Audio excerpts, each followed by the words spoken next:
அடமானத்தில் இருக்கும் தங்க நகையை மீட்கும் சிறந்த வழி பிரைம் கோல்ட் ஹப். தொடர்புக்கு 9840551787. தங்கத்தை மட்டுமல்ல, தன்னம்பிக்கையையும் மீட்டுத் தருகிறோம். தெய்வத்தின் அருள் இப்போது உங்கள் கையில். 100% தூய்மையான சில்வர் காயின் உங்கள் இஷ்ட தெய்வத்தின் அழகான உருவத்துடன். உடனே ஆர்டர் செய்ய நிபுராவை அணுகுங்கள். இப்போ மாந்திரிகம் ஆன்மீகம் அப்படிங்கிறத தாண்டி இந்த பிரசன்னம் அப்படிங்கிற ஒரு விஷயம் வந்து இப்போ ட்ரெண்ட் ஆகிட்டு இருக்கு. ஸோ ஒவ்வொருத்தரும் ஒவ்வொரு விதமான பொருட்களை வச்சு பிரசன்னம் பார்த்துட்டு இருக்காங்க.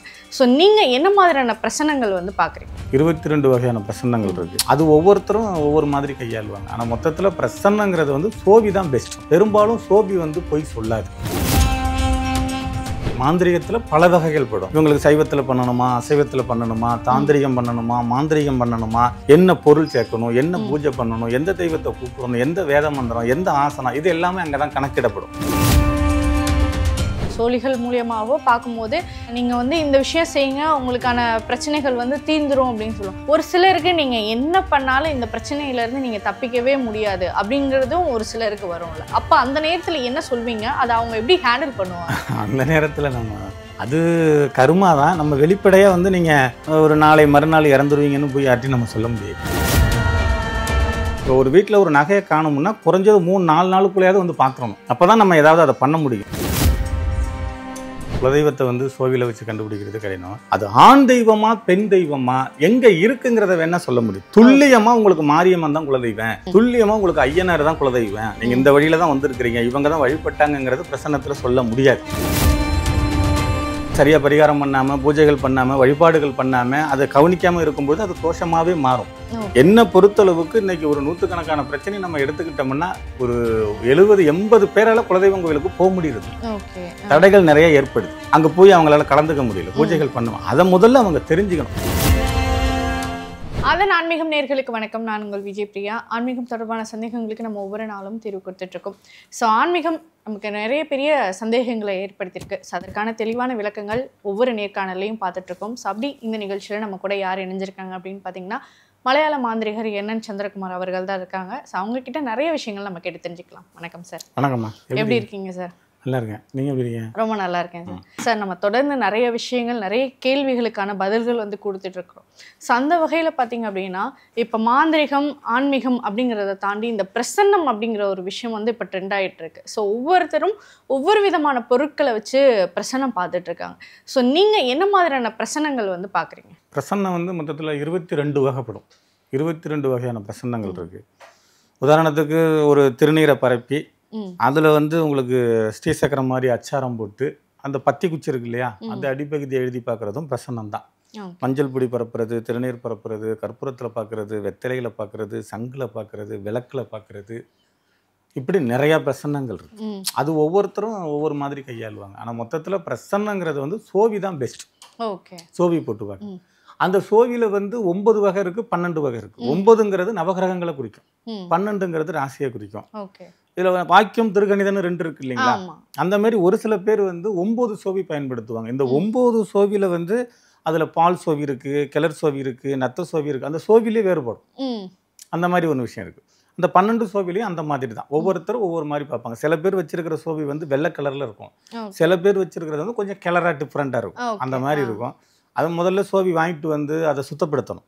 பாலில் ஊற போட்டு, பன்னீரில் ஊற போட்டு, இளநீரில் ஊற போட்டு, அதை சுத்திப்படுத்தி அதுக்கு உண்டான சாப நிவர்த்தி எல்லாம் பண்ணி அதுக்கு உண்டான மந்திரங்கள்லாம் சொல்லணும். பெரும்பாலும் சோபி வந்து போய் சொல்லாது. ஒருத்தருக்கு 8ஆம் நம்பர் விழுவுதுன்னா அதுக்கு என்ன பலனோ அதுதான். 6ஆம் நம்பர் விழுவுதுன்னா அதுதான் பலன். ஏன்னா இப்போ நம்மளா செட் பண்ணுறது இல்லை, குலுக்கி போடும்போது அது விழுவுறதான். மொத்தம் 3 தடவை போடுவாங்க. ஒருத்தருடைய கர்மாவை கணிக்கிறது 1, அவங்க குலதெய்வத்தை தெரிஞ்சுக்கிறதுக்கு 2, என்ன பிரச்சனைக்காக வந்திருக்காங்க 3. அதுக்காக தான் இந்த 3 தடவை போடுறது. இந்த 3 தடவை விழுவுற நம்பரை வச்சு கால்குலேஷன் பண்ணி உங்களுக்கு இதுதான் பிரச்சனை, இதுதான் தீர்வு, இதுதான் மாந்திரிகத்தில் பூஜை அப்படிங்கிற மாதிரி கொண்டு வருவாங்க. சோபி பிரசன்னா கொஞ்சம் பெஸ்ட். Okay sir. சார் கிட்டத்தட்ட எனக்கு தெரிஞ்சு ஏகப்பட்ட பிரசனங்கள் இருக்குது. இப்போ ஒருத்தவங்க சோழி பிரசனம் பார்க்குறாங்கன்னு வச்சுக்கோங்க, அவங்களுக்கு ஒன்றாகும். இப்போ நிறைய பேர் வந்து தேங்காய் பிரசனம், பூ பிரசனம், பழங்கள் பிரசனம் அப்படின்னு சொல்லிட்டு ஒவ்வொன்றா பார்க்குறாங்க. இது எல்லாத்துலேயும் ஒரே விஷயத்தை தான் சொல்லுமா, இல்லை வேற வேற விஷயத்த சொல்லுமா? பொருள் மாறும்போது விஷயங்களும் மாறும். சோபி பார்க்கும்பொழுது வேற விஷயம் வரும், நீங்கள் பூவிலையோ தேங்காவிலையோ எலுமிச்சம்பழத்துலையோ விளக்குலையோ பார்க்கும் பொழுது விஷயங்கள் மாறும். ஆனால் பிரச்சனை தன்மை ஒன்று தான். கடைசியாக இறுதிக்கு அந்த பிரச்சனையோட முடிவுக்கு தான் வருவாங்க. அந்த நேரத்தில் வேறுபாடு. ஓகே. இப்போ பெரும்பாலும் பார்த்தீங்கன்னா இது அலுவலகம். ஒரு கிளைண்ட் உள்ளே வரும் பொழுது அங்கே இருக்கிற மாந்திரிகரோ சோதிடரோ அதர்வனம் தெரிஞ்சவங்களோ இல்லை வேற ஏதேனும் சிவாச்சாரியார்களோ சாதகத்தை புத்தகத்தை பார்க்குறவங்களோ முதல்ல பார்க்குற விஷயம் கடிகாரத்தை தான் பார்ப்பாங்க. ஓகே. அவங்க உள்ளே வரும்பொழுது மணி என்ன, ஓகே, அந்த மணிக்கு என்ன ஓரை ஓடிக்கிட்டு இருக்கு அப்படிங்கிற மாதிரி தான் கணக்கிடுவாங்க. அந்த ஓரைக்கு தகுந்தாற் போல பலன் வரும். ஓகே. பெரும்பாலும் எதிர்த்த மாதிரி தான் கடிகாரம் வச்சிருப்பாங்க. அந்த கிளைண்ட் வந்து உட்காரும் பொழுதோ இல்லை உள்ள வரும்பொழுதோ நம்ம கிட்ட பேசும்பொழுதோ மணியை தான் பார்ப்பாங்க. அந்த மணியை பார்த்து தான் கணக்கிடுறது. ஓகே. ஸோ இது வந்து நேரம் பிரசன்னம் கூட நிறைய பேர் வந்து சொல்றாங்க. இன்னைக்கு வெள்ளிக்கிழமை 12 மணிக்கு செவ்வாய் என்ன இட பிரச்சனையா வந்திருப்பாரு. அப்ப சொல்லும்போது கரெக்டா இருக்கும். ஓகே. ஸோ அவங்க என்ன பிரச்சனைக்கு வந்திருப்பாங்கிறது கூட இந்த நேரத்தை வச்சு கணக்கு நேரம் தான். அந்த ஓரையில அந்த விஷயம் தான் பேசப்படும் அப்படிங்கிறது ஒரு கணக்கு இருக்கு. அதுல வந்து உங்களுக்கு துல்லியமாகவும் இருக்கும். வந்து அது பிசுறு தட்டாது, கரெக்டாக இருக்கும். ஓகே. ஸோ இப்போ நீங்கள் சொல்கிற மாதிரி ஒருத்தவங்க வந்து இந்த பிரச்சனையில் வராங்க அப்படிங்கிறது நீங்களே கணிச்சு சொல்லிடுவீங்க அப்படின்னா அவங்க அந்த பிரச்சனையிலேருந்து தப்பிக்கிறதுக்கான வழியையும் இந்த சோழி பிரசன்னமோ இல்லை பிரசன்னம் மூலியமாக சொல்ல முடியுமா? ஆமாம், அப்படி தான் சொல்லணும். முதல்ல பிரச்சனையே நம்ம பார்த்தாச்சு, இதுதான் பிரச்சனைன்னு. அவங்களுக்கு உண்டான தீர்வு என்ன அப்படிங்கிறதையும் அதில் தான் பார்க்க முடியும். மாந்திரிகத்தில் பல வகைகள் படும். இவங்களுக்கு சைவத்தில் பண்ணணுமா, அசைவத்தில் பண்ணணுமா, தாந்திரிகம் பண்ணணுமா, மாந்திரிகம் பண்ணணுமா, என்ன பொருள் சேர்க்கணும், என்ன பூஜை பண்ணணும், எந்த தெய்வத்தை கூப்பிடணும், எந்த வேத மந்திரம், எந்த ஆசனம், இது எல்லாமே அங்கே தான் கணக்கிடப்படும். Okay sir. Okay sir. அப்படி பார்க்கும்போது இப்போ நிறைய பேருக்கு வந்து தீர்வு கொடுத்துருவாங்க சோழிகள் மூலியமாகவோ. பார்க்கும்போது நீங்கள் வந்து இந்த விஷயம் செய்யுங்க உங்களுக்கான பிரச்சனைகள் வந்து தீர்ந்துரும் அப்படின்னு சொல்லுவோம். ஒரு சிலருக்கு நீங்கள் என்ன பண்ணாலும் இந்த பிரச்சனையிலேருந்து நீங்கள் தப்பிக்கவே முடியாது அப்படிங்கிறதும் ஒரு சிலருக்கு வரும்ல. அப்போ அந்த நேரத்தில் என்ன சொல்வீங்க? அதை அவங்க எப்படி ஹேண்டில் பண்ணுவாங்க? அந்த நேரத்தில் நம்ம அது கருமா தான். நம்ம வெளிப்படையாக வந்து நீங்கள் ஒரு நாளை மறுநாள் இறந்துருவீங்கன்னு போய் யார்ட்டையும் நம்ம சொல்ல முடியாது. சரிங்களா? இப்போ ஆயுளுக்கு பங்கம்னு வருது. இப்போ ஆயுளுக்கு பங்கம்னு வரும்பொழுது நம்ம அவங்கக்கிட்ட வந்து ஓப்பனாக பேச முடியாது, இவ்வளவுதான் அப்படிங்கிற மாதிரி. அப்போ நம்ம என்ன சொல்லணும்னா, தலைக்கு வந்தது தலைப்பாவோட. இனி வந்து நீங்கள் இரவு நேரங்களிலையோ வண்டி வாகனத்திலையோ மற்ற விஷயங்களிலையோ சாப்பிடும்போது கொஞ்சம் கவனமாக இருங்க, நேரம் சரியில்லாமல் இருக்குது, படுபிச்சு நாளாக இருக்குது, இப்படி தான் சொல்ல முடியுமா ஒழிஞ்சு திடீர்னு ஓப்பனாக போயெல்லாம் நம்ம சொல்ல முடியாது நீங்கள் இறந்துருவீங்க அப்படின்னா. ஏன் அங்கே போகிறீங்க? ஒரு ஆண் நபர் வந்து உட்கார்றாரு, அவர் வந்து இன்னொருத்தர் கூட வர்றாருன்னு வச்சுங்களேன். அவரே சும்மா யதார்த்தமாக வர்றாரு, இன்னொரு ஒருத்தர் வர்றாரு. இவங்களுக்கு பிரசன்னம் பார்க்கும்பொழுது சரியாக வரல, ஐயாவுக்கு பார்க்கலாமான்னு கேட்டுட்டு பார்க்குறாங்க. பார்க்கும்பொழுது அவருக்கு ஒரு பெண்ணால் ஒரு பிரச்சனையை அவர் சந்திக்க போகிறாரு அப்படின்னு வருதுன்னு வச்சுக்கோங்க. திடீர்னு போய் அவர்கிட்ட சொல்ல முடியாது நம்ம அதை. ஓகே, புரியுதுங்களா உங்களுக்கு? ஏன் அப்படின்னா இது நானே இருந்து பார்த்த விஷயம். ஒரு சாதகம் பார்க்குறவர். ஓகே, சரிங்களா? அப்போ ஒரு வீட்டில் குழந்தை பிறந்திருக்கு. அந்த குழந்தை பிறந்த நேரத்திற்கு என்ன அமைப்பு, என்ன பலன், என்ன ராசின்னு தெரிஞ்சுக்கிறதுக்காக இந்த சாதகம் கொண்டுக்கிட்டு வர்றாங்க. அந்த எழுதி இவர் புதன்கிழமை அதிகாலை 5:30 மணிக்கு ஆண் குழந்தை பிறந்திருக்கு. இது பிறந்த உடனே தகப்பன் இருக்க வாய்ப்பில்லை. ஓகே, இதுதான் அங்கே அமைப்பு. ஆனால் புருஷன் பொண்டாட்டி 2 பேரும் வந்திருக்காங்க. ஓகே, புரியுதா உங்களுக்கு? இந்த குழந்தை பிறந்த நேரத்துக்கு தகப்பன் இருக்கக்கூடாது. அந்த குழந்தைக்கு ஒட்டப்பன் தான் எடுத்து சொல்லும். ஆனால் எதிர்த்த மாதிரி 2 சேரில் கணவன் மனைவி உட்காந்துருக்காங்க. இந்த சோதிடர் எப்படி சொல்லுவார்? அப்போ இவர் என்ன சொல்கிறாருன்னா, இந்த குழந்தையினுடைய தகப்பனுக்கு ஆயுளுக்கு பங்கம், இனி வரும் காலங்களில் ஆயுளுக்கு பங்கம், நீங்கள் குழந்தைய வந்து வித்து எடுத்துருங்க, தத்து கொடுத்துருங்க, முருகனுக்கு தத்து கொடுத்துருங்கன்னு அவர் சொல்லி முடிக்கிறாரு. அப்புறம் அவங்க வெளியில் போனதுக்கு பிறகு அவரு நானும் பேசும்பொழுது சொன்னார், பார்த்தீங்களா எப்படியெல்லாம் இருக்கு பாருங்க இந்த மாதிரி விஷயம் அப்படின்னு சொல்லி. எந்த இடத்துல எதை பதிவிடணுமோ எந்த இடத்துல எதை சொல்லணுமோ அதை சொல்லுவாங்க, அவ்வளோதான், மறைச்சி தான் பேசுவாங்க. Okay sir. இப்போ பொதுவாக நம்ம வந்து நிறைய விஷயங்கள் ஒரு முக்கியமான முடிவுகள் எடுக்கும் போது வந்து பார்த்திங்கன்னா இந்த பிரச்சனைகள் வந்து பார்க்கப்படும் அப்படின்னு நிறைய பேர் வந்து பார்த்திங்கன்னா என்னுடைய பொருள் வந்து தொலைஞ்சிருச்சு, ஒரு முக்கியமான பொருள் வந்து நான் தொலைச்சிட்டேன், அந்த பொருள் எங்கே இருக்குது, எப்படி இருக்குது, அது எனக்கு திரும்ப கிடைக்குமா கிடைக்காதா அப்படிங்கிறதையும் கூட இந்த பிரச்சனைகள் மூலியமாக துல்லியமாக சொல்ல முடியும் அப்படின்னு சொல்கிறாங்களே, இது பாசிபிள் தானா? உண்மைதான், சொல்லலாம். இப்போ அதே நேரத்தில் வந்து ஒருத்தர் வீட்டில் பணம் காணாமல் போயிட்டுன்னா திரும்ப வர்றது கொஞ்சம் கடினம், ஏன்னா எடுத்தவன் செலவழிச்சிடும். ஓகே, சரிங்களா?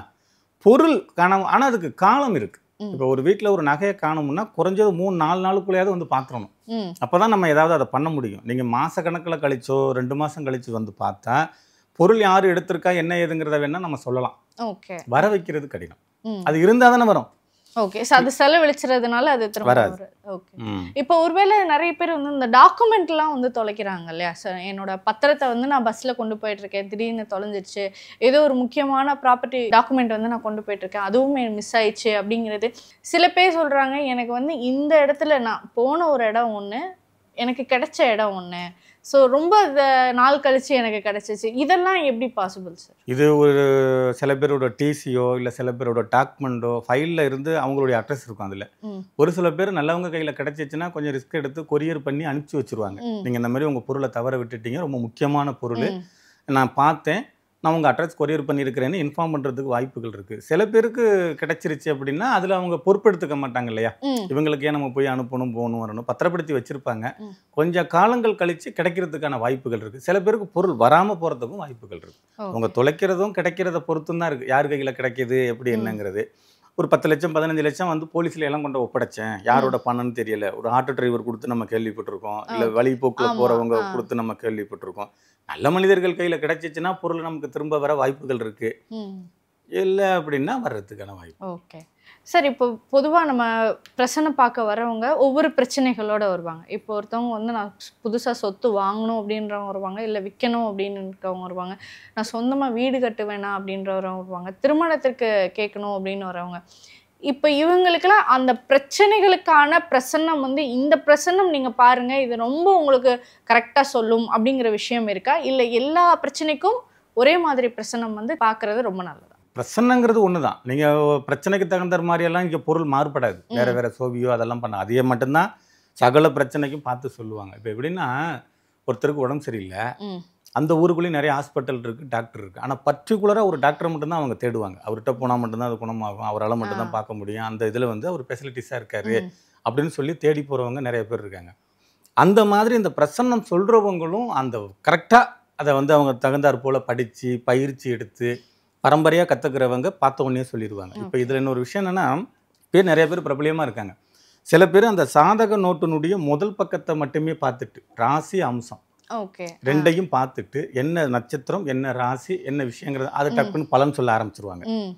சில பேர் சாதக புத்தகத்தை வாங்கி முதல் பக்கம் படித்து 2வது பக்கம் படித்து ராசியை பார்த்து அம்சத்தை பார்த்து கட்டத்தை பார்த்து பேப்பரில் கூட்டி கழித்து வருஷமெல்லாம் போட்டு நாளெல்லாம் போட்டு பலன் சொல்ல லேட்டாகும். அனுபவம் தான். புரியுதுங்களா? இந்த ராசி இந்த நட்சத்திரம்னா இதுதான் பலன், இதுதான் இப்போக்கி நடந்துகிட்டு இருக்கு, குரு இங்கே இருக்காரு, சனி இங்கே இருக்காரு, சந்திரன் இங்கே இருக்காரு, இதுதான் விஷயம்னு சொல்லிடுவாங்க. சில பேர் வந்து அதை நான் துல்லியமாக சொல்கிறேன்னு நான் கொஞ்சம் அவகாசம் எடுத்துக்குவாங்க. உதாரணம் 2-3 பேப்பர் கூட எழுதுவாங்க, மாறி மாறி மாறி மாறி எழுதி கணிச்சு கூட்டி கழிச்சு இப்படி தான் பலன் சொல்லுவாங்க. இது நம்ம எப்படி எடுத்துக்கோன்னா அனுபவம், அவ்வளவுதான். சில பேர் உடனே சொல்ல ஆரம்பிச்சிடுவாங்க, புக்கை வாங்கி பார்த்த உடனே பலன் சொல்லுவாங்க. Okay sir. இப்போ ஒரு நல்ல விஷயம் நடக்குது அப்படிங்கிறதுக்காக பிரசன்னம் கேட்கறது ஒரு பக்கம் இருந்தாலும், என்னை சுற்றி ஏதோ ஒரு நெகட்டிவ் வைப் இருக்குது, எனக்கு ஏதோ நடக்க போகிற மாதிரி எனக்கு தோணுது, எனக்கு கனவுல வந்து அடிக்கடி ஏதோ ஒரு விஷயம் கெட்ட கனவாக வருது, அதே மாதிரி எனக்கு யாரோ மாந்திரிகம் வச்சுருக்காங்களோ செய்வனை வச்சுருக்காங்களோங்கிற ஒரு பயம் இருக்குது. சரி, இதெல்லாம் எப்படி பிரசன்னத்தில் கண்டுபிடிக்க முடியும்? அதற்கான தீர்வு என்ன கொடுப்பீங்க? அது பலன் தான். இப்போ வந்து நல்ல விஷயத்துக்கு வந்து ஒரு 6, 5, 7, 9 விழுவுதுன்னா அவங்க பிளாக் மேஜிக்கால் பாதிக்கப்பட்டிருக்காங்கன்னா அவங்களுக்கு தகுந்தாற் போல் அங்கே பிரசன்னம் மாறி விழுவும். அபசகுணமாக 4 விழுவும், 8 விழுவும், 12 விழுவும், இந்த மாதிரி விழுவுது இல்லைங்களா? அப்போ அதை கணக்கிடுவாங்க. உங்களுக்கு வந்து குலதெய்வத்தோட அனுகிரகம் இல்லை, இஷ்ட தெய்வத்தோட அனுகிரகம் இல்லை, பிளாக் மேஜிக்கோட தொந்தரவு இருக்கிற மாதிரி இருக்குது, ஒரு நல்ல அதர்வனம் தெரிஞ்சவங்களையோ இல்லை அதுக்கான விஷயங்களையோ பரிகாரம் பண்ணி நீங்கள் சரி பண்ணிக்கங்க. அப்போ தான் நீங்கள் சொந்த வீடு கட்டுறதா இருந்தாலும் சரி, வேலைக்கு போகிறதா இருந்தாலும் சரி, கல்யாணம் பண்ணுறதா இருந்தாலும் சரி, குழந்தை பாக்கியம் கிடைக்கிறதா இருந்தாலும் சரி, வாழ்க்கையில் அடுத்த கட்ட நகர்வுக்கு போகிறதா இருந்தாலும் சரி, இது ஒரு தடையாக இருக்குது, இதை முதல்ல நீங்கள் சரி பண்ணிக்கங்கன்னு சொல்லிடுவாங்க. ஓகே. அதுக்கு பிறகு நாள் குறிப்பாங்க, எப்போ பூஜை பண்ணணும், என்ன பண்ணணும், என்ன சரி செய்யணுங்கிறது. நல்ல விஷயத்துக்கு வரும்பொழுது பிரசன்னம் வேறு மாதிரி மாறி விழுவும், அவங்க கெட்ட விஷயமா பாதிக்கப்பட்டு வந்திருக்காங்கும்போது பிரசன்னம் மாறி விழுவும். 2 எழுத்துலையுமே பிரசன்னத்தில் கண்டுபிடிச்சிடலாம். ஓகே. அதே மாதிரி தான் விஷயம். நீங்கள் நல்ல விஷயத்துக்கு வரும்பொழுதும் கெட்ட விஷயத்துக்கு வரும்பொழுதும் இங்கே சோவி காமிச்சு கொடுத்துரும், அதை வச்சு சொல்லிடுவாங்க அவங்க. ஓகே. இப்போ பொதுவாக நம்ம வந்து நிறைய விஷயங்கள் குலதெய்வத்தை கண்டுபிடிக்கிறதுக்கு இந்த முக்கியமாக பிரசன்னம் வந்து யூஸ் பண்ணுறாங்க அப்படிங்கிற ஒரு விஷயம் வந்து வருது. இப்போ ஒரு சிலருக்கு வந்து குலதெய்வம் வந்து எங்களுடைய முன்னோர்கள் வந்து சொன்னாங்க, ஆனால் இதுதான் என்னுடைய சரியான குலதெய்வமா அப்படிங்கிறது எனக்கு சந்தேகமாக இருக்குது அப்படின்ற ஒருத்தரும், எனக்கு குலதெய்வமே தெரியலை அப்படிங்கிறவங்களும் இந்த பிரச்சனை பார்க்க வராங்க அப்படின்னா அவங்களுக்கு என்ன மாதிரியான பிரச்சனைகள் வந்து பார்ப்பீங்க, எப்படி பலன் சொல்லுங்க? அது சோவியில் வச்சு கண்டுபிடிக்கிறது கொஞ்சம் கடினம். குலதெய்வத்தை வந்து சோவியில் வச்சு கண்டுபிடிக்கிறது கடினம். இவங்க குலதெய்வத்தை காமிச்சு கொடுக்கறதுக்கு ஏதேனும் பொருள் கொடுப்பாங்க. எந்திரம், தகடு, தாய்த்து, மைய, குடுவை, வேறு இந்த மாதிரி ஏதாவது பொருள் கொடுப்பாங்க. இது கனவுல வரும் பாருங்க அப்படின்னு. இல்லைங்க நான் இப்போ தெரிஞ்சுக்கணும் பாருங்க அப்படின்னா, அது ஆண் தெய்வமா பெண் தெய்வமா எங்க இருக்குங்கிறத வேணா சொல்ல முடியும். துல்லியமா உங்களுக்கு மாரியம்மன் தான் குலதெய்வம், துல்லியமா உங்களுக்கு ஐயனார் தான் குலதெய்வம், நீங்க இந்த வழியில தான் வந்திருக்கிறீங்க, இவங்க தான் வழிபட்டாங்கிறது பிரசன்னத்துல சொல்ல முடியாது. அவங்க தெரிஞ்சுக்கிறதுக்கு கனவு மூலியமா காமிக்கிறதுக்கு நிறைய பொருட்கள் இருக்கு. ஒன்றும் இல்லை, இவர் மந்திரிக்கப்பட்ட ஒரு எலுமிச்சம்பழத்தை கொடுத்து தலகாணிக்கு அடியில் வச்சு நீங்கள் தூங்குங்கன்னா நைட்டு குலதெய்வம் வர நிறைய வாய்ப்புகள் இருக்கு. சரிங்களா? அப்போ அவங்க சொல்லுவாங்க இந்த மாதிரி குதிரையில் வந்துச்சு, இல்லை காட்டில் நிற்கிது, இல்லை என்ன ஒருத்தர் துரத்துனாரு, கத்தியோட வந்தார் அப்படின்னு. அதை வச்சு ஆய்வு பண்ணுவாங்க. இதுதான் குலதெய்வம், நீங்கள் ஆண் தெய்வத்தை சார்ந்த நீங்கள் இல்லை பெண் தெய்வத்தை சார்ந்த நீங்கள் அப்படிங்கிறத வந்து அடுத்த நாள் வர சொல்லி அதுக்கு முடிவு பண்ணுவாங்க. அப்புறம் குலதெய்வத்தை நம்ம வீட்டுக்கு வர வைக்கிறதுக்கெல்லாம் நிறைய பூஜைகள் இருக்கு. குலதெய்வத்தை வீட்டுக்கு வர வைக்கிறது, வீட்லேயே ஆவகனம் பண்ணுறது, வீட்லேயே நிறுத்திக்கிறதுக்கெல்லாம் நிறைய பொருள்கள் இருக்கு. அதை பயன்படுத்த சொல்லுவாங்க. ஓகே, இப்போ ஒருத்தருடைய குடும்பத்துக்கு வந்து குலதெய்வத்தினுடைய அருள் வந்து பரிபூரணமாக இந்த குடும்பத்துக்கு இருக்கு அப்படிங்கிறதையும் பிரசன்னங்கள் மூலியமாக சரியா சொல்ல முடியுமா? சொல்ல முடியும். நான் தான் முதல்ல சொன்னேன்ல, 3 தடவை சோவி போடுவாங்க. குலதெய்வத்தை தெரிஞ்சுக்கிறதுக்கு, இவங்களுடைய கர்மாவினையை தெரிஞ்சுக்கிறதுக்கு, என்ன பிரச்சனைக்காக வந்து முதல்ல கேட்கறதே குலதெய்வம் தான். அது வந்து நிக்கிதாங்கிறத தான் பார்ப்பாங்க. இவங்க மனசுக்குள்ளேயே நினைச்சுக்கிட்டு தான் போடுவாங்க. உங்களுக்கு குலதெய்வம் இருந்துச்சுன்னா 5 கொடு அப்படின்னு. அப்போ 5 விழுந்துருச்சுன்னா குலதெய்வம் இருக்குன்னு அர்த்தம். அது மாறி விழுந்துச்சுன்னா அங்கே குலதெய்வத்தோட அனுகிரகம் கம்மியாக, அது தோஷ கணக்குலையும் வரும். யாரை கட்டிட்டாங்க போறாங்கன்னாலும் நம்ம சொல்ல முடியாது. குலதெய்வ தோஷம்னே ஒன்று இருக்கு. அது வந்து சரியா பரிகாரம் பண்ணாம, பூஜைகள் பண்ணாம, வழிபாடுகள் பண்ணாம, அதை கவனிக்காம இருக்கும்போது அது தோஷமாவே மாறும். என்ன பொறுத்தளவுக்கு இன்னைக்கு ஒரு 100கணக்கான பிரச்சனை நம்ம எடுத்துக்கிட்டோம்னா ஒரு 70-80 பேரால குலதெய்வம் கோயிலுக்கு போக முடியறது இல்லை. தடைகள் நிறைய ஏற்படுது. அங்கே போய் அவங்களால கலந்துக்க முடியல. பூஜைகள் பண்ணுவோம். அதை முதல்ல அவங்க தெரிஞ்சுக்கணும். ஒன்றும் இல்லைங்க, ஒரு 10 லட்சம் 15 லட்சம் கழிச்சு அவங்க ஏதேனும் ஓமங்களோ இல்லை பூஜைகளோ இல்லை ஒரு கும்பாபிஷேகமோ கோயிலே கட்டினாலும் முதல்ல தேவைப்படுறது குலதெய்வம் தான். அதோட அனுகிரகம் இருந்தால் மட்டும்தான் இவங்க எது பண்ணினாலும் அடுத்தடுத்தது வெற்றி கிடைக்கும். குலதெய்வத்தோட அனுகிரகம் இல்லைன்னா எல்லாத்துலேயுமே தோல்வி தான் இருக்கும். ஓகே, அப்படி ஒருவேளை அந்த குலதெய்வ தோஷம் அவங்களுக்கு இருக்கு அப்படின்னா அவங்க என்ன பரிகாரம் செய்யணும்? வாழலையில் தேங்காய் மூடியில் விளக்கு போடுறது, அதை நம்ம நிறைய சொல்லியிருக்கிறோம். சரிங்களா? இப்போ என்னென்னா வீட்டில் வந்து சில்லறை காயின் நிறையா சேர்க்கணும். 2 ரூபா, ஒரு 5 ரூபா, 1 ரூபா அந்த மாதிரி நிறைய சேர்க்கணும். அதை வந்து ஒரு கைப்பிடி அளவுக்கு பிடிக்கணும் டைட்டாக. இந்த காசை எடுத்துக்கிட்டு தான் கோயிலுக்கு போகணும். அங்கே ஒரு வாழலை ஒன்று விரிக்கணும். குலதெய்வம் கோயிலில் வாழலை விரித்து பச்சரிசி பரப்பி ஒரு 3 தேங்காய் எடுத்து உடச்சிங்கன்னா 6 மூடி வரும். அதில் 1 எடுத்துட்டு பாக்கி 5 நீர், நெருப்பு, காற்று, ஆகாயம், பூமி, பிரபஞ்சத்துக்கு விளக்கு போடணும். அது எதில் போடணும்னா இழுப்பெண்ணெய், சிகப்பு திரி இதில் போடணும். நம்ம காசு கொண்டு போயிருக்கோம் இல்லையா, இதை உண்டியலில் போடணும். அங்கே இருக்கிற உண்டியலில் போடணும். உண்டியல் இல்லாத கோயிலில் அங்கே இருக்கிற பூசாரிக்கிட்டையோ ஐயர்கிட்டையோ நம்ம கொடுத்துட்டு வரலாம். அப்போ வரும்பொழுது கோயிலிருந்து கொஞ்சம் போல் கைப்பிடி மண் எடுத்துகிட்டு வந்து பித்தாளை படி வாங்கி அலக்குன்னு சொல்லுவோம், அரிசலை பண்ணு, அதில் அந்த மண்ணை போட்டு அதுக்கு மேலே அத்தருப்புனுக்கு ஜவ்வாது, அரகஜா, குங்குமம், தொட்டல்வாடி, நிழல்வாடி, தேகவட்டு, மயில் தோகை, சவ்வாது, வாசனை பொருட்கள் நிறையா இருக்கும். அதெல்லாம் மேலே போட்டு மஞ்சள் கலர் துணியில் கட்டி பூஜை ரூமில் வச்சு வழிபாடு பண்ணலாம். அப்போ அது குலதெய்வமாக மாறும். ஓகே, சரி, இது வந்து ஒரு தடவை செஞ்சா போதுமா இல்லை தொடர்ந்து ஒரே ஒரு தடவை செஞ்சா போதும். ஆனால் இது வந்து பௌர்ணமி அன்னைக்கு செய்கிறது விசேஷம். ஓகே, ஸோ பௌர்ணமி அன்னை நாட்களுக்கு. ஓகே சார், ஸோ பிரசன்னம் பற்றின நிறைய குழப்பங்கள் இருந்தது பொதுவாக மக்களுக்கு வந்து. ஸோ அதுவில் என்னென்ன பிரச்சனைகள் இருக்குது, அதில் என்னென்ன மாதிரியான விஷயங்களை வந்து கேட்கலாம் அப்படிங்கிறத ரொம்ப தெளிவாக இந்த நேர்காணல் எங்களுக்காக கொடுத்ததற்கு மிக்க நன்றி. நன்றி. வாழ்க வளமுடன்.